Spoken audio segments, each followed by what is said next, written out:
Friends, welcome to our YouTube channel learn with super. पिछले video में हम लोग कक्षा 10वीं विज्ञान के प्रथम पाठ रसायन शास्त्र के रासायनिक अभिक्रिया एवं समीकरण के कुछ भागों को पढ़ चुके हैं। अब आगे के भागों को पढ़ेंगे। हम लोग पिछले वीडियो में यहाँ तक पढ़ चुके हैं कि रासायनिक समीकरण को संतुलित क्यों किया जाता है। अब इस वीडियो में हम लोग पढ़ेंगे कि रासायनिक समीकरण को कितने भागों में बांटा गया है। जो रासायनिक समीकरण होते हैं उनको कितने भागों में बांटा गया है।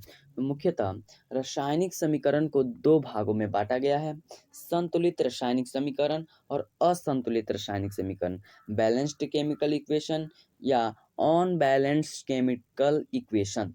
तो हम लोग पहले समझते हैं संतुलित रासायनिक समीकरण किसे कहते हैं। तो रासायनिक समीकरण वैसे रासायनिक समीकरण जिसमें समीकरण के दोनों ओर तत्वों के परमाणु संख्या बराबर अथवा समान होती है उसे संतुलित रासायनिक समीकरण कहते हैं। जैसे दोनों ओर का मतलब हो गया अभिकारक की ओर तथा उत्पाद की ओर दोनों ओर के जो परमाणु संख्या होती हैं वो समान होती हैं, उसी को क्या कहते हैं, संतुलित रासायनिक समीकरण कहते हैं।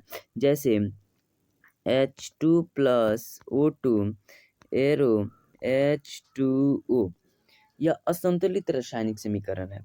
यहाँ पे अगर 2 लग जाए, यहाँ पे भी 2 हो जाए, यह संतुलित, अर्थात 2H2 यहाँ पे भी है, यहाँ पे भी 2H2 है, यहाँ पे O2 है और 2 O कितना हो जाएगा, O2 यहाँ पे भी हो जाएगा। तो वैसे रासायनिक समीकरण जिसमें समीकरण के दोनों ओर तत्वों की परमाणु संख्या समान होती है उसी को संतुलित रासायनिक समीकरण कहते हैं। अब हम लोग समझते हैं कि असंतुलित रासायनिक समीकरण किसे कहते हैं। तो वैसे रासायनिक समीकरण जिनके दोनों ओर अभिकारक तथा उत्पाद के परमाणु संख्या असमान होती है, बराबर नहीं होती है, उसी को असंतुलित रासायनिक समीकरण कहते हैं। जैसे H2+O2 एरो H2O, यह क्या हो जाएगा, असंतुलित रासायनिक समीकरण है, क्योंकि अभिकारक की ओर के तथा उत्पाद की ओर के परमाणु की संख्या समान नहीं है, इसलिए क्या हो जाएगा, असंतुलित रासायनिक समीकरण हो जाएगा। अब हम लोग समझते हैं कि विकृत गंधिता किसे कहते हैं। तो विकृत गंधिता जब कोई तैलयुक्त खाद्य पदार्थ वायु के संपर्क में वायु के संपर्क में आता है तो वह ऑक्सीजन के साथ अभिक्रिया करके उपचयित हो जाता है। कोई भी अगर तैलयुक्त खाद्य पदार्थ है वह अगर वायु के संपर्क में आता है तो वह ऑक्सीजन के साथ अभिक्रिया कर क्या हो जाता है, उपचयित हो जाता है, जिसके कारण उसका स्वाद और गंध दोनों परिवर्तित हो जाते हैं। जिसके कारण जो उसका स्वाद होता है और उसका जो गंध होता है वो दोनों परिवर्तित हो जाते हैं, अर्थात वह पदार्थ कैसा लगने लगता है, खट्टा लगने लगता है। इसी प्रक्रिया को विकृत गंधिता कहते हैं। ऐसे समझ सकते हैं कि जब कोई तैलयुक्त खाद्य पदार्थ को वायु की उपस्थिति में रखा जाए तो वह ऑक्सीजन के साथ अभिक्रिया करके उपचयित हो जाता है, जिसके कारण जो उसका स्वाद और गंध होता है वह दोनों बदल जाता है, अर्थात वह पदार्थ कैसा लगने लगता है, खट्टा लगने लगता है। वैसी प्रक्रिया को क्या कहते हैं, विकृत गंधिता कहते हैं। अगर विकृत गंधिता से हमें कोई भी तैलयुक्त खाद्य पदार्थ को बचाना है तो निम्न उपायों को अपनाना चाहिए। पहला, विकृत गंधिता से बचाने के लिए तैलयुक्त खाद्य पदार्थों को ऑक्सीजन से हटा करके तैलयुक्त खाद्य पदार्थों को क्या करना चाहिए, ऑक्सीजन से हटा करके नाइट्रोजन या अन्य कम सक्रिय गैस में रखा जाना चाहिए, जिसके कारण तैलयुक्त खाद्य पदार्थ क्या होता है, विकृत गंधिता नहीं हो जाता है। आप लोगों ने चिप्स का पैकेट देखा होगा, वह विकृत गंधिता से क्यों बच जाता है, क्योंकि उसमें नाइट्रोजन युक्त अर्थात कम सक्रिय गैस भरा जाता है, जिसके कारण वह विकृत गंधिता से बच जाता है, अर्थात खराब नहीं होता है। अब हम लोग समझते हैं अपचयन अभिक्रिया किसे कहते हैं। तो वैसी अभिक्रिया जिसमें हाइड्रोजन की वृद्धि तथा ऑक्सीजन का ह्रास, अर्थात हाइड्रोजन की वृद्धि तथा ऑक्सीजन की कमी होती है, उसे अपचयन अभिक्रिया कहते हैं। वैसी अभिक्रिया जिसमें हाइड्रोजन की वृद्धि हो, हाइड्रोजन बढ़े और ऑक्सीजन घटे, उसे क्या कहते हैं, अपचयन अभिक्रिया कहते हैं। जैसे एग्जाम्पल CuH2O एरो CuO+H2 यह क्या हो जाएगा, अपचयन अभिक्रिया हो जाएगा, क्योंकि इसमें हाइड्रोजन की वृद्धि हो रही है और ऑक्सीजन का ह्रास हो रहा है, ऑक्सीजन की कमी हो रही है, इसलिए क्या हो जाएगा, अपचयन अभिक्रिया हो जाएगा।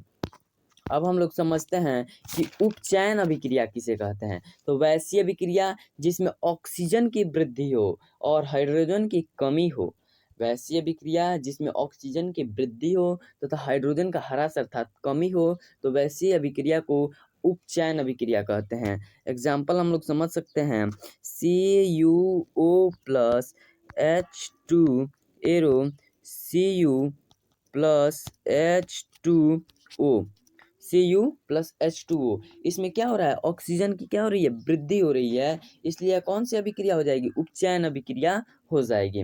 अब हम लोग समझते हैं कि संक्षारण अभिक्रिया किसे कहते हैं।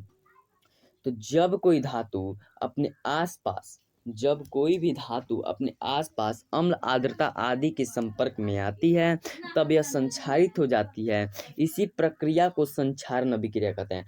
आप लोगों ने लोहा धातु देखा होगा, लोहा, उसको अगर हम लोग घर से बाहर रख दें तो उस पे अम्ल आर्द्रता व विभिन्न प्रकार के उस पे वायु आएंगी, वह अम्ल आर्द्रता आदि के संपर्क में आ जाएगा, तब वो संक्षारित अर्थात उसमें एक विशेष प्रकार की जंग लग जाएगी, उसी को क्या कहते हैं, संक्षारण अभिक्रिया कहते हैं। अब हम लोग समझते हैं रेडॉक्स अभिक्रिया किसे कहते हैं। तो जिस अभिक्रिया में एक अभिकारक उपचयित तथा दूसरा अभिकारक अपचयित, एक अभिकारक उपचयित हो रहा हो तथा दूसरा अभिकारक अपचयित हो रहा हो, तो इन अभिक्रियाओं को उपचयन या अपचयन या रेडॉक्स अभिक्रिया कहा जाता है। अर्थात जिस अभिक्रिया में एक पदार्थ अपचयित तथा दूसरा पदार्थ उपचयित हो रहा हो, वैसी अभिक्रिया को रेडॉक्स अभिक्रिया कहते हैं।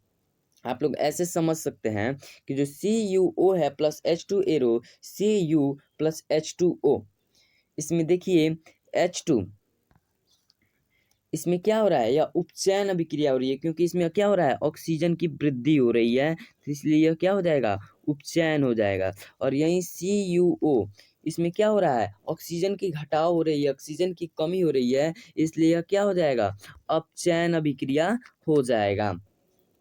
अब आइए हम लोग समझते हैं कि ऊष्मा शोषी अभिक्रिया किसे कहते हैं।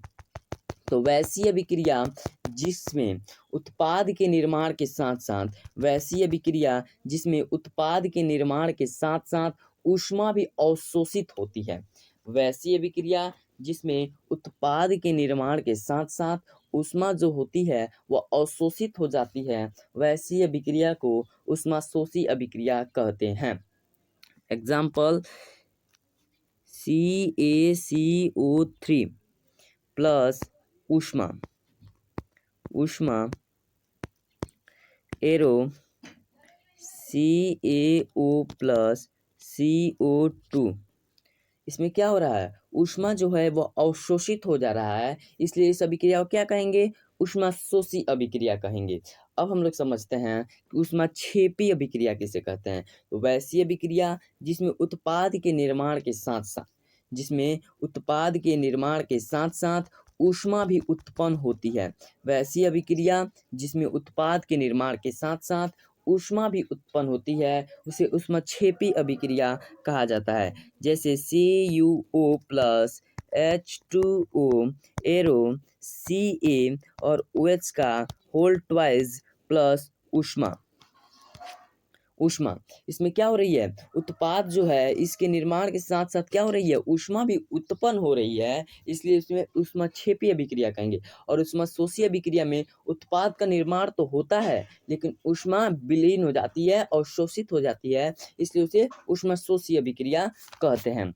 अब हम लोग समझते हैं कि रासायनिक अभिक्रिया को कितने भागों में बांटा गया है।